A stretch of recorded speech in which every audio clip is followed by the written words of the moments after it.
nunca vamos a votar nada en contra de los trabajadores, nada. Hay situaciones muy acuciantes que está viviendo el pueblo trabajador. Género, políticas de género. Queremos que las fuerzas mayoritarias se comprometan a llevarlo adelante. ¿Por qué? Porque llegaron a donde están con promesas que no cumplieron. ¿Cómo es la mirada que tienen ustedes sobre esta relación que hay entre algunos gremios que en algún momento fueron combativos o combatieron, por ejemplo, en el macrismo o incluso en algunos sectores de Scioli y hoy están muy pegados con el gobierno de Axel Kicillof? No se puede estar de los dos lados del mostrador. Me gustaría saber qué pasó con Tehuel. Ellos saben dónde está, como saben dónde está Julio López. ¿Qué pasó con Julio López? También saben dónde está Julio López. Por eso pedimos la apertura de los archivos.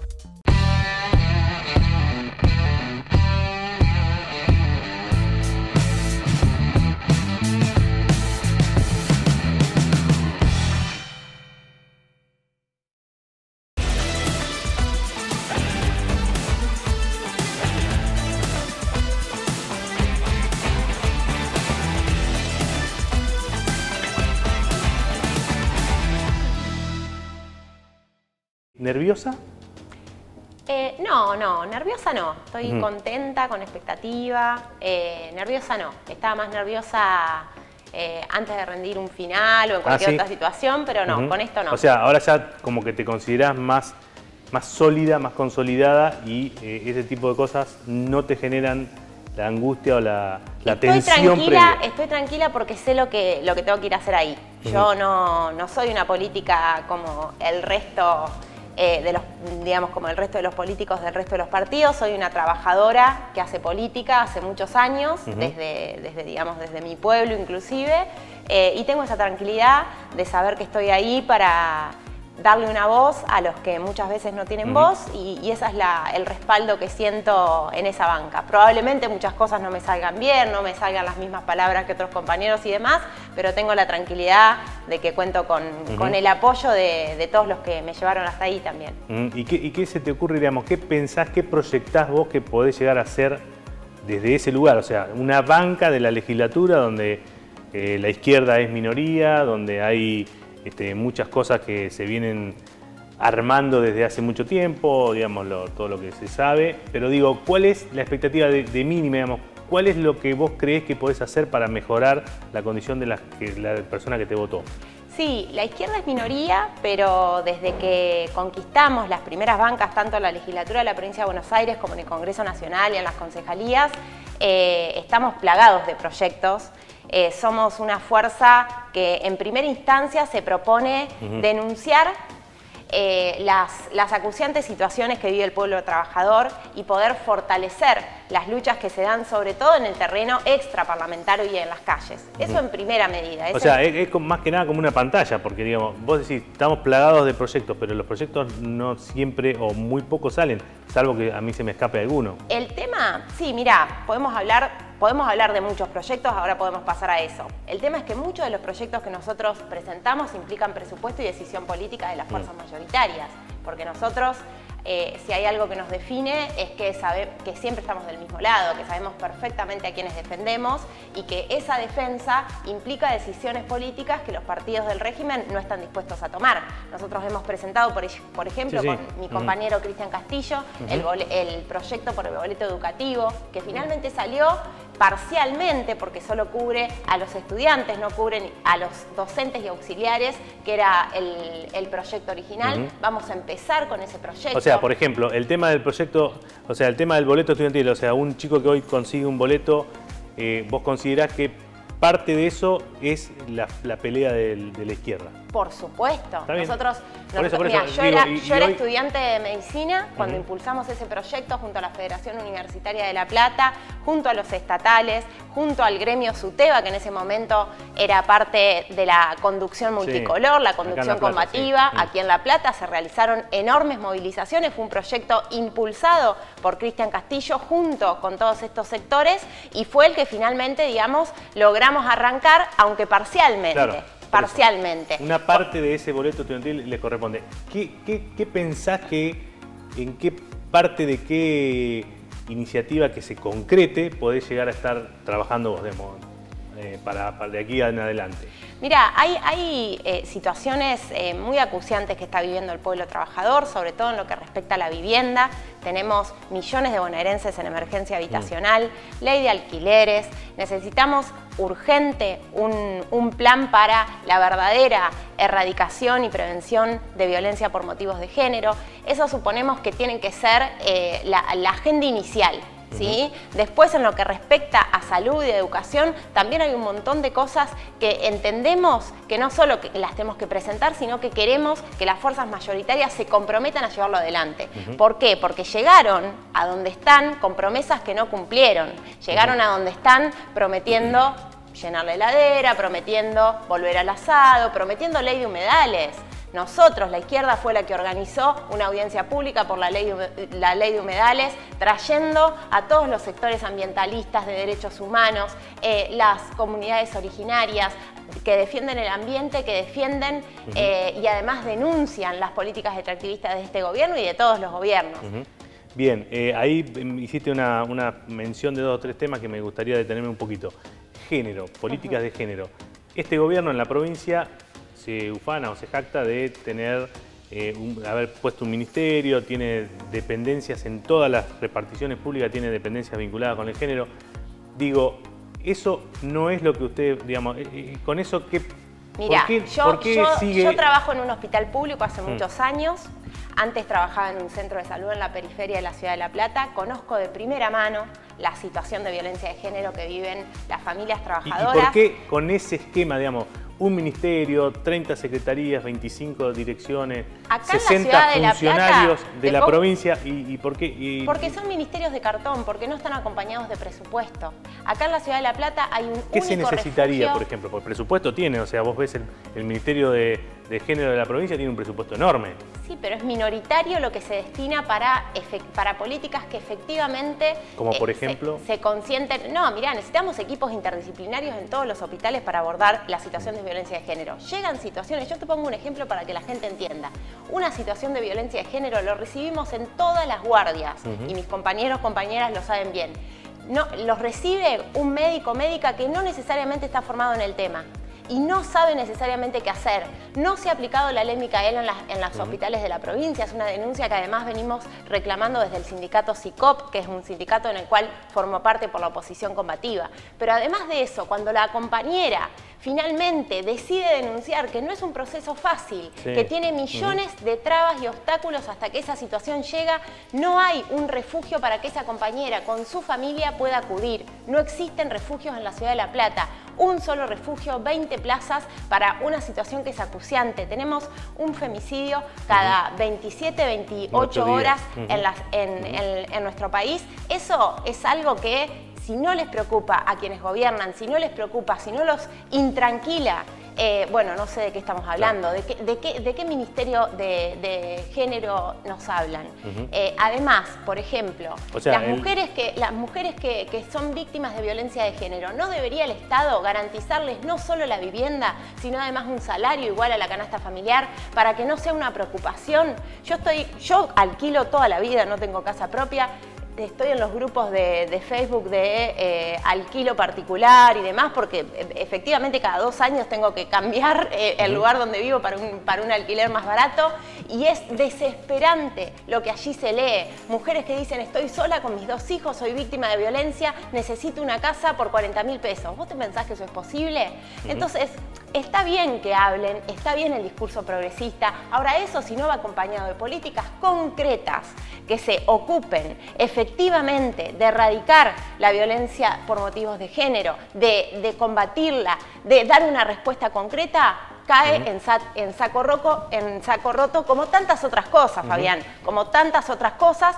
Y la verdad es que la población está cansada de eso. La población está cansada de relatos que no se correlatan precisamente con cuestiones concretas. Exacto, sí. Justamente otro de los temas que este gobierno de la provincia, y que vos seguramente podrás conocer, es el tema de la salud. Se habló mucho de la herencia recibida, se habló mucho de toda la inversión que se hizo y digamos de que, bueno, poco menos que dieron vuelta el sistema de salud en la provincia de Buenos Aires. dentro de un hospital, donde vos estás trabajando en un hospital de La Plata. En el Hospital Horacio Sestino de Ensenada. Ah, Ensenada. Eso, ¿se vislumbra, se percibe, digamos, la atención se condice con ese monto de dinero que dicen que se invirtió y demás? El sistema de salud de la provincia de Buenos Aires viene atravesando décadas de desfinanciamiento y vaciamiento. Durante el gobierno de Daniel Scioli fue tremendo lo que tuvimos que soportar los trabajadores y trabajadoras de la salud. Por supuesto que Vidal llevó el presupuesto destinado a salud al piso del 5,32% con respecto al presupuesto provincial. Ahora bien, el gobierno de Axel Kicillof, si bien en pandemia hay algunas cosas que se resolvieron efectivamente, se abrieron más camas de terapia intensiva, hubo respiradores, había, digamos, costó y fue a raíz de la demanda de los propios trabajadores, pero finalmente logramos que existan equipos de protección personal y demás de otras cuestiones, la situación es que estructuralmente no cambió nada. Estructuralmente no cambió nada. Si alguien habla de que los hospitales públicos están bien, es porque no pisa un hospital. Yo vengo de una guardia en la cual hace 10 días estamos pidiendo la derivación de un paciente a un centro de mayor complejidad y la provincia no da respuesta. Vengo de un hospital... ¿Qué pasa? ¿No hay plazas para no hay plazas, no hay plazas. Vengo de un hospital que no tiene tomógrafo, en una ciudad de 60.000 habitantes, en donde tenemos además una... Es la única efector de salud pública.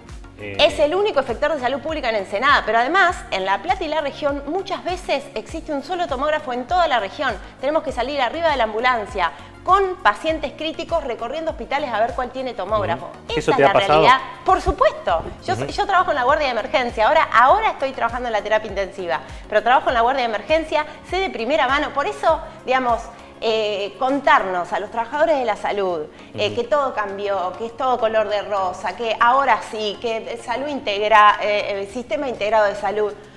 Mira, nosotros hablamos primero por el bolsillo, lo que cobramos es miserable. Mis compañeros y compañeras enfermeras que tienen sueldos en blanco, trabajan 6 horas por día con francos rotativos.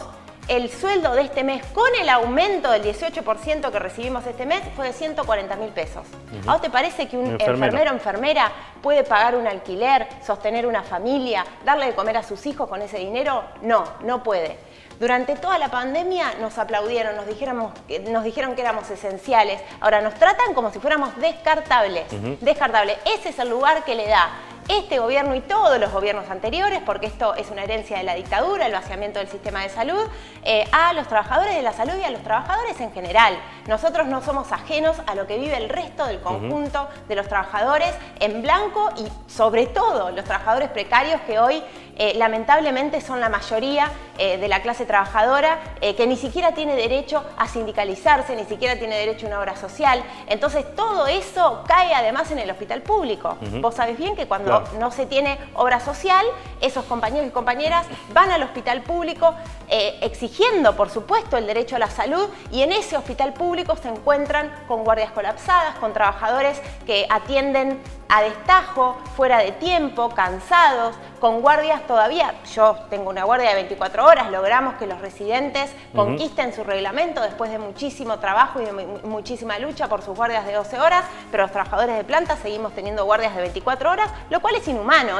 De hecho, es ilegal en otros países porque cualquiera en su sano juicio no sabe puede estar trabajando 24 que horas. Después de 12 horas de trabajo vos no podés, digamos, tu capacidad de resolver problemas disminuye, digamos, y cuando se trata de la vida y la muerte no da lo mismo. Está bien. Entonces, hablar de salud, llenarse la boca hablando de salud, está muy bien para las cámaras. Ahora, quienes sostenemos los hospitales, que somos los laburantes, sabemos que eso no es así, que faltan sábanas, que durante las olas de calor fue tremendo lo que vivimos en los hospitales, que faltan insumos, que la tecnología es tremendamente obsoleta. Existe una salud para ricos y una salud para pobres. Eso es así.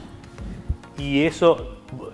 ¿Pueden los trabajadores hacer algo para cambiarlo, para modificarlo desde adentro, o requiere sí o sí una política y un impulso fuerte desde el punto de vista presupuestario? Por supuesto que requiere eso, pero eso lo tenemos que arrancar en la lucha, en las calles. Por eso la organización adentro de los hospitales, del conjunto del equipo de salud, junto a nuestros pacientes, es fundamental. ¿Y por qué te remarco esto? Muchas veces los sindicatos dividen lo que no podemos dividir. Nosotros la lucha por la defensa del derecho a la salud tiene que ser una lucha del conjunto de la sociedad, del conjunto de los trabajadores, de los que estamos adentro del hospital, desde el camillero, el ambulanciero, el trabajador de la terapia intensiva, como es mi caso, el trabajador enfermero, absolutamente todos, junto con los pacientes, que son además los que necesitan que el hospital público ande. Nosotros tenemos una enorme conquista en nuestro país, que es la salud pública y gratuita. Ahora bien, desde la dictadura para acá, inclusive antes, venimos soportando un vaciamiento y un desfinanciamiento que es atroz. Nos enorgullecemos de un sistema público porque fue conquista de los trabajadores ese sistema público. Vienen de todas partes y nosotros decimos sí, por supuesto, es aquí donde se tiene que atender. Ahora, no vamos a tolerar que sea un sistema público de baja calidad. No vamos a tolerar ni vamos a permitir que allí caiga lo peor. Claro. No, de ninguna manera. Por eso, en mi caso, nada más ejerzo, digamos, bueno, todos los trabajadores de la salud tenemos pluriempleo. Sí, sí. Yo también, digamos, caigo en el pluriempleo porque la plata es la única forma de sobrevivir. No, es la única forma de sobrevivir a costa de la vida, porque uno, digamos, en mi caso, hasta hace poquito, ahora voy a asumir en la legislatura y dejé un laburo, pero hasta hace poquito, 70 horas por semana trabajaba para tener un sueldo que yo soy, digamos, no tengo hijos, digamos, claro. Mi familia es bastante sencilla y ni siquiera con eso apenas lograba, digamos, claro, llegar a fin de mes. A propósito hablabas recién de los gremios y la cuestión de la lucha de los trabajadores.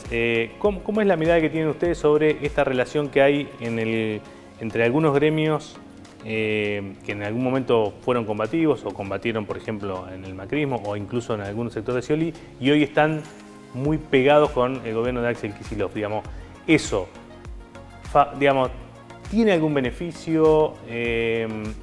Digamos, finalmente terminan siendo un acuerdismo. ¿Cuál es la mirada que tienen ustedes? Crítica. Mirá. Ellos dicen que de esta manera consiguen, por ejemplo, aumento, que la paritaria siempre sea más sencilla. En el caso de los trabajadores estatales, nuestra patronal es el Estado. Y no se puede estar de los dos lados del mostrador. Los dirigentes siempre tienen que estar en contra. Por supuesto. La independencia política de los partidos del régimen es un pilar fundamental de la clase obrera argentina. Esto no se discutía en los 70. Nosotros cuando decimos que son 30.000 y que reivindicamos su lucha, también estamos diciendo que la independencia política de los sindicatos hacia los partidos del régimen es un pilar fundamental que tenemos que defender. No podemos permitir que sean los dirigentes sindicales correa de transmisión de las políticas de ajuste de este gobierno y de todos los gobiernos. Entonces, en ese sentido, en el caso de Kicillof también tiene políticas de ajuste.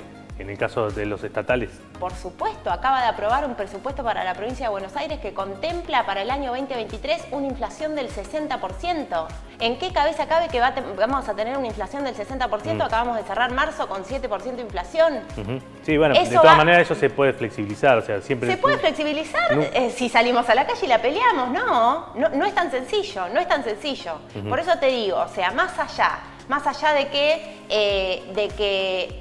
haya este discurso, de que, por ejemplo, no sé, en el caso de... Porque yo te doy la derecha con algunas cosas. En el caso del reglamento de residentes, que fue una pelea en la cual fui parte desde el año 2011. O sea, esa sería otra de las cuestiones en las cuales podés decir, ahí estuvimos nosotros, la izquierda. Estuvimos, pero por supuesto, trabajando, mira, desde mi primer día de residente estuvimos trabajando en el nuevo reglamento de residentes. Más de 6 años llevó la escritura del nuevo reglamento, pero la pelea contra las guardias de 36 horas que soportaban mis compañeros, yo era estudiante, era practicante en el hospital de Gonet y veía cómo los compañeros se desmayaban de trabajar 36 horas seguidas. Eso, el gobierno de Scioli, Vidal, acaba de aprobarse el reglamento de residentes por la lucha de los compañeros residentes. Cortaron el puente Pueyrredón con yo recuerdo, salió en todos los diarios, se tiraban en la autopista con almohadas a dormir diciendo no puedo trabajar después de 36 horas de guardia. Es decir, hay cuestiones en las cuales con la lucha arrancamos cosas. Ahora bien, no alcanza. La clase trabajadora en la provincia de Buenos Aires está soportando cuestiones acuciantes. Veamos el conurbano bonaerense.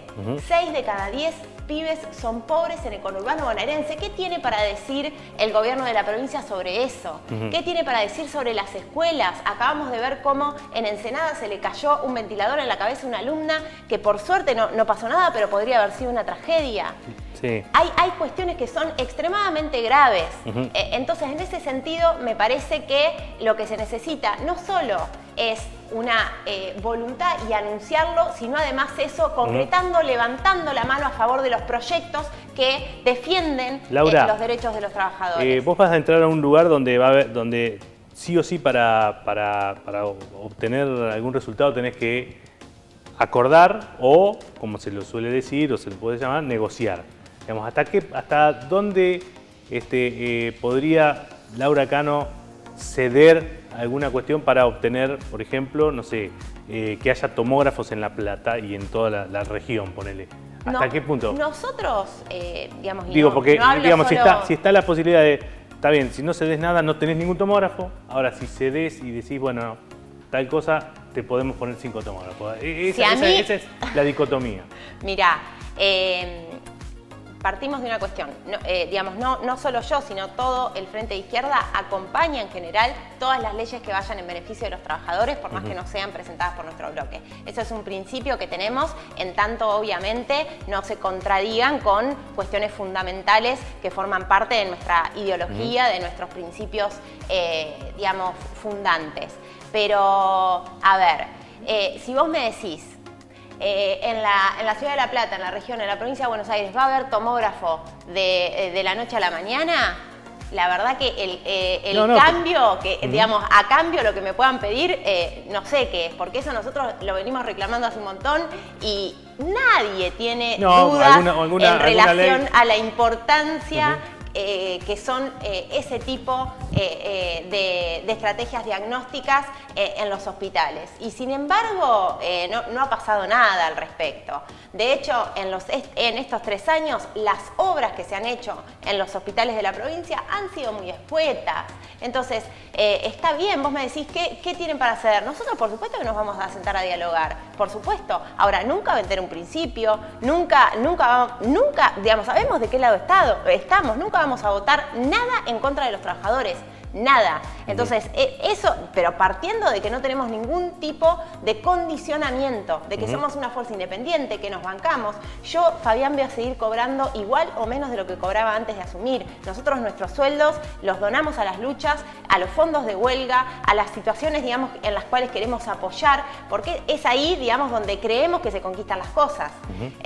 Ahora bien, por ejemplo, con el boleto educativo, nosotros dijimos, bueno, que salga por lo menos para los estudiantes. No vamos a bajar la pelea para que también auxiliares y docentes cuenten con ese derecho, porque es una vergüenza que un auxiliar que cobra menos de 120.000, 130.000 pesos tenga que además tomarse 2 colectivos. Que Laura Cano puede llegar a transigir, no digo a negociar, sino a transitar, a acordar con alguien del oficialismo o de los bloques que hablamos forman parte. Permanentemente, tenemos diálogo permanentemente. No es que no lo tenemos en todos lados. Ahora, lo importante y lo que tiene que quedar claro es que nosotros podemos discutir, podemos acordar algunos puntos, podemos negociar para que salga determinada cosa. Nunca vamos a levantar la mano en contra de un trabajador. Laura, la última, te digo. ¿Qué considerarías que sería un éxito en tu gestión que vas a empezar hoy en la legislatura? Digamos, cuando concretes qué cosa de lo posible, ¿no? de lo ideal, digo, en el marco de lo que hemos venido hablando. Es una legislatura, ustedes son minoría. Digamos, ¿con qué cosa dirías me doy por satisfecha? Sabiendo dónde está Tehuel. ¿Qué pasó con Tehuel? Me gustaría saber qué pasó con Tehuel. Contémosle a la gente cuál es el gobierno que se jacta, como vos decís, de defender de defender las políticas de género y las disidencias, no puso absolutamente nada al servicio de saber dónde está Tehuel, que era un compañero trans de la localidad de San Vicente, que fue a buscar trabajo y que no sabemos dónde está.